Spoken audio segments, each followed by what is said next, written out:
আমরা ভাবি কাঁচ ভাঙলেই বুঝি সবচেয়ে বেশি শব্দ হয়। কাঁচ ভাঙলে শব্দ হয়, কিন্তু বিশ্বাস ভাঙলে তার চেয়েও জোরে শব্দ হয়। অথচ সেই তীব্র শব্দ শোনা যায় না। মানুষের ভেতরটা একদম নিঃশব্দ হয়ে যায়। সবচেয়ে ভয়াবহ নীরবতা নামে যখন প্রিয় মানুষের ওপর থেকে বিশ্বাসটা টুপ করে পড়ে ভেঙে যায়।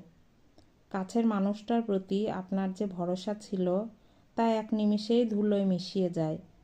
আপনি আর আগের মতো হাসতে পারেন না, আগের মতো মন খুলে কথা বলতে পারেন না। আপনার ভেতরের সেই প্রাণবন্ত মানুষটা যেন হুট করেই নিখোঁজ হয়ে যায়।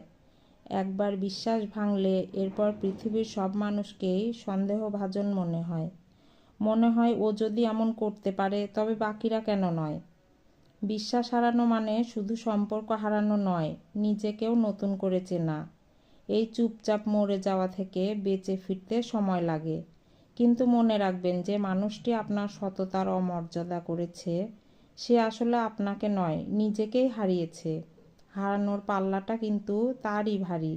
বিশ্বাস ভাঙলে শব্দ হয় না ঠিকই, কিন্তু নীরবতা সহ্য করার ক্ষমতা সবার থাকে না। তাই কাউকে কথা দেওয়ার আগে বা কারো ভরসা হওয়ার আগে একবার ভাবুন, আপনি কি একজনের বেঁচে থাকার শেষ সম্বলটুকু কেড়ে নিচ্ছেন না তো? সবচেয়ে কষ্টের সত্যিটা হলো, সময় সব ক্ষত সারিয়ে দেয়, কিন্তু দাগগুলো থেকে যায়। ফেসবুক থেকে সংগৃহীত, কণ্ঠে লাবণী সাহা।